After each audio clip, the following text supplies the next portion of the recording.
हर घर में एक रावण बैठा, इतने राम में लाऊ कहा, मार कुंडली कली है बैठा, अब जाऊ तो जाऊ कहा. आता तुम्ही म्हणताल की यात सारोळ्या या चार लाईनी मी म्हणतोय तरी कशासाठी. पण आपल्या दिलदार केंद्र सरकारच्या कृपेने आपल्याला अशी शेकडो निमित्त मिळतील की जिथे आपल्याला या चार लाईनी म्हणायची इच्छा होईल. पण तरी सुद्धा अगदी तात्कालिक कारण द्यायचं झालं तर परवा जो राडा दिल्लीमध्ये घडला, आपल्या भारताची तमाम भारतीयांची मान जागतिक पातळीवर उंचावणारी भारताची लाडकी कुस्तीपटू साक्षी मलिक हिला आपल्या केंद्र सरकारचाच एक लाडका मंत्री बीजेपी मधला ब्रुजभूषण सिंग याच्या त्रासाला कंटाळून, याच्या जाचाला कंटाळून जो त्यांनी जो लढा दिला होता, न्यायालयीन असेल किंवा रस्त्यावर उतरून असेल, तरी सुद्धा त्याला केंद्र सरकारकडून एका प्रकारे संरक्षण मिळत असेल, एक इम्युनिटी मिळत असेल, तरीही काही उपयोग होत नसेल तर मग करायचं काय. शेवटी ह्या लढ्याला कंटाळून आणि या जाचाला, या हॅरेसमेंटला कंटाळून साक्षी मलिकने कुस्ती जगताचा निरोप घेतला. तिने तडकाफडकी आपला निवृत्ती या सगळ्या क्षेत्रामधून घोषित केली. आणि मुख्य मुद्दा म्हणजे गेल्या काही वर्षांपासून की गेल्या 800 दिनची जी काही अमृत काळाबद्दल आपल्याला बोललं जातं, त्या अमृत काळातलं हे पहिलं उदाहरण नाहीये. म्हणजे याच्या आधी अशी कित्येक उदाहरणं घडलेली आहेत. अगदी उदाहरणच द्यायचं झालं तर त्यांचे एक लाडके गृहस्थ आहेत, त्याला एक सवय की कागद घेऊन बोलायची. तर तशी कागद आम्ही घेऊन फिरत असतो. माझ्याकडे लिस्ट आहे. आपल्या सर्वांचे लाडके भाज्यपाल कोश्यारी यांनी आपल्या लाडक्या सावित्रीमाईंबद्दल जे बोल उच्चारले होते ते मी इकडे रिपीट करत नाही, पण जे काही म्हणाले होते त्यांची जी भाजपई जी म्हणतो आपण, जी सडकी मनोवृत्ती आहे, सडकी विचारसरणी आहे, ते आपल्याला पदोपदी दिसून येते. आणि प्रश्न विचारायचा वाटतो की अमृतकाळ किंवा अच्छे दिन जे आपण म्हणतो ते नेमके हेच आहेत का.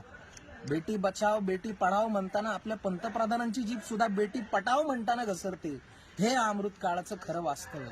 अजूनही जी लोक जी भ्रमात आहेत की आपल्याला अच्छे दिन येतील, त्यांनी फक्त हा भाज्यपाल कोश्यारी असतील किंवा राम कदम असतील ज्यांनी मुली पळवून आणायची भाषा केली, किंवा सैनिकांच्या वीर पत्नींबद्दल अपशब्द वापरणारा प्रशांत परिचारक सारखा नालायक माणूस असेल, किंवा हा ब्रुजभूषण शरण सिंग असेल, किंवा अगदी परवा ज्या अश्वजित गायकवाडनं आपल्या गाडी बरोबर एका मुलीला फरफटत नेऊन तिला जीवे मारण्याचा प्रयत्न केला, अशी डझनाने नाही तर शेकड्याने उदाहरणं आपल्याला यांच्या पक्षामध्ये आणि यांच्या सडक्या मनोवृत्तीमध्ये, विचारसरणीमध्ये भेटतील. हा व्हिडिओ किंवा हे सगळं मी जे आवाहन करतोय ते फक्त यांच्यावर टीका म्हणून करत नाहीये. मला जेव्हा ही सगळी प्रकरणं बघतो तेव्हा मला असं मनापासून वाटतं की आता तरी जे पालक असतील किंवा जो सर्वसामान्य भारतीय माणूस आहे, जो फक्त आणि फक्त यांच्या सो कॉल्ड हिंदुत्व असेल, राष्ट्रीयत्व असेल, अमृत काळ असेल, अच्छे दिन असेल, यांच्या भ्रमात आहे, त्याने सगळ्या राजकीय, इव्हन मी एका कुठल्या पक्षाचा आहे, संघटनेचा आहे म्हणून सुद्धा यांच्यावर हे करतोय असं नाहीये. तुम्ही विचार करा की भारत देशाचं प्रतिनिधित्व करणाऱ्या, जागतिक पातळीवर भारताची मान उंचावणाऱ्या लेकी बाळींबरोबर जर का अत्याचार होत असतील, तुमच्या आमच्या लेकी बाळे आणि आया बहिणी सुद्धा सेफ नाहीयेत हे लक्षात घ्या. हा सगळा विषय हा राजकीय भूमिकांच्या आणि राजकीय पक्षांच्या पलीकडे जाऊन पोहोचलेला आहे. तुमच्या आमच्या आया बहिणींच्या, आपल्या सर्वांच्या लेकी बाळींपाशी येऊन पोहोचलेला आहे. जे संकट साक्षी मलिक किंवा कुस्तीपटूंच्या त्यांच्यासोबत घडतंय, लक्षात घ्या ते उद्या तुमच्या दारात आणि तुमच्या घरामध्ये आल्याशिवाय राहणार नाही. मणिपूरचं उदाहरण असेल किंवा ज्या गुजरात दंगलींदरम्यान ज्या आपली बिल्किस बानो असेल, म्हणजे ही कुठली मनोवृत्ती आहे तुमची की तुम्ही बलात्कार करा, तिची 2 वर्षाची लेक असेल तिला दगडावर आपटून मारा, तिच्या बहिणीवर, तिच्या खानदानावर बलात्कार करा, सामूहिक बलात्कार करा आणि तिथून तुम्ही जय श्रीराम म्हणून ते सगळ्यातनं मुक्तता मिळवा. म्हणजे कुठल्या हिंदुत्वाची आपण गोष्ट करतोय मला तेच कळत नाहीये. आम्ही जेव्हा आमच्यावरती टीका होते की हिंदुत्व आम्ही सोडलं, मी आजही इथे स्पष्ट सांगतो की बिल्किस बानोवर बलात्कार करून निर्दोष सोडणारं हिंदुत्व आम्हाला नकोच आहे. आमचं हिंदुत्व आहे रांझ्याच्या पाटलाला, ज्याने एका स्त्रीवरती बदअमल केला तर त्याचे हातपाय छाटणारं, आपल्या सरदाराने बाईवर बलात्कार केला म्हणून त्याच्या भर छावणी देखत डोळे काढणारं, हे छत्रपती शिवरायांचं हिंदुत्व आमचं आहे. आणि हे हिंदुत्व आपल्याला पुढे घेऊन जायचंय. त्यामुळं जय श्रीरामच्या नारे असतील, भारत माता की जय असेल, वंदे मातरम असेल, यांना अजिबात भुलू नका.